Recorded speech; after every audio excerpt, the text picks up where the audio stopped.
The electricity went out at 11:47 a.m., which meant the overhead fan stopped turning just as the midday heat began pressing down on the Anganwadi center. Rajni noticed because she was mid-lesson. Flashcards with bold numerals raised in her hand, 23 children sitting cross-legged on the floor, repeating after her. Panch, they chorused. 5. The fan blades slowed, then stopped. The room turned still in a way that made everything else louder. Auto rickshaws outside, a neighbor's pressure cooker whistling, the shuffle of small bodies trying to stay comfortable on a concrete floor in May. Rajni had been an Anganwadi worker for 6 years.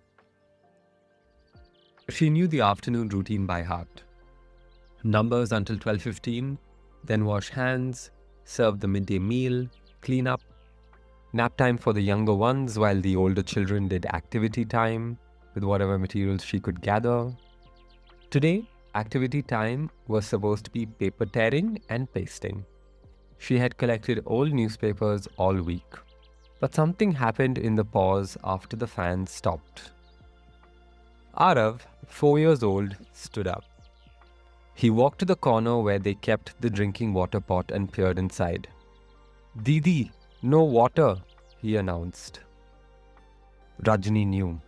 She'd noticed earlier and planned to refill it after the lesson. "Sit down, Arav. We're doing numbers." He didn't sit down. Instead, he walked to the window and looked out at the hand pump in the courtyard. "I can get it," he said. "Arav, baitho. Sit." But now Meera was standing too, brushing dust off her frock. "I'll help him. The pot is heavy." Before Rajni could respond, 2 more children stood. Then 4. Then the whole group was on their feet. A small migration toward the door. Rajni heard herself say, "Wait."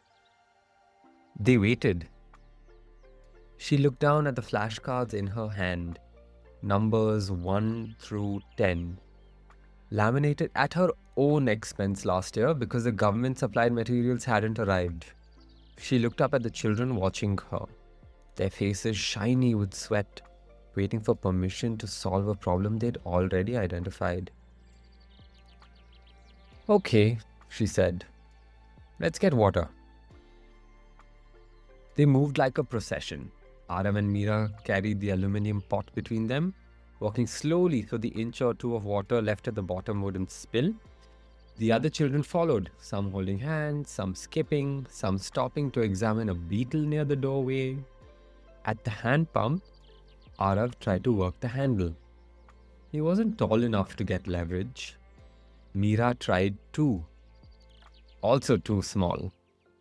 "We need someone big," Arav observed. Rajni was about to step forward and Rohan, one of the older boys, nearly 6, said, "I can do it, but someone has to hold the pot." What happened next, Rajni would later struggle to explain in words, though she'd replay it in her mind hundreds of times. The children organized themselves. Rohan pumped, Meera and Arav held the pot. When it got heavier, Priya crouched down and steadied it from underneath. Arav noticed the splash and said, "Move it closer." And they did. When Rohan's arms got tired, Kiran took over without being asked. When the pot was 3/4 full, Meera said, "That's enough. We can't carry more." And everyone agreed. Getting the pot back inside required negotiation. It was too heavy for 2 children now. They tried 4 children, hands overlapping on the handles, but they weren't coordinated. Someone stepped on someone else's foot and the whole group stumbled. "What if we take turns?" Priya suggested. "Like, you two carry to that tree, then you two carry from the tree to the door." They did it in relays. When they reached the center, they couldn't lift the pot high enough to place it on its usual platform. So they left it on the floor. Arav said, matter-of-factly, "We can use a cup to take water when we need it." Rajni stood in the doorway, watching them figure it out, and felt something crack open inside her chest. These were children who, according to every assessment tool she was required to use, were behind. They came from homes where Malayalam was spoken, but the Anganwadi curriculum was in Hindi and English. Their parents worked as domestic help, construction laborers, and vegetable vendors. Most had never held a crayon until they came to her center. Every month, Rajni was expected to fill out forms documenting readiness for formal school. Could they recognize letters? Count to 20? Sit still for a lesson? She was supposed to prepare them. That's what the training module said. Prepare them for a system that would measure them and sort them and, most likely, find them wanting. But here they were, unmeasured, unsorted, solving a problem that mattered to them right now, in this heat, in this moment. When they came back inside, no one returned to the durry.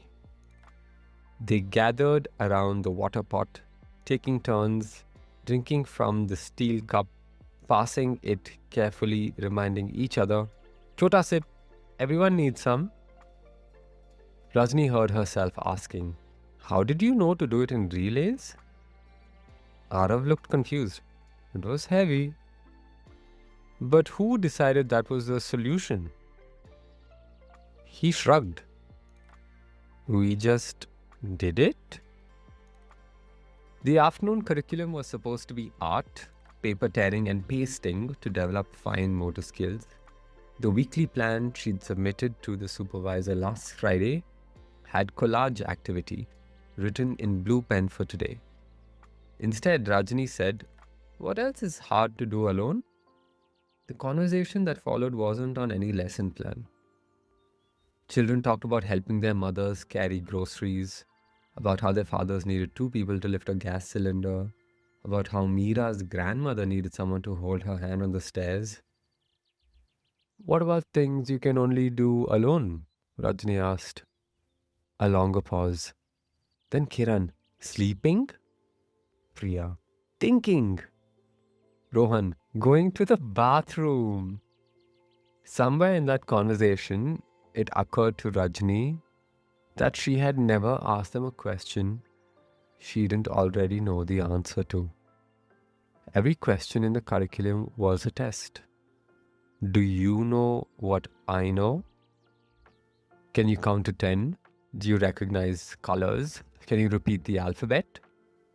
But what else is hard to do alone was a real question.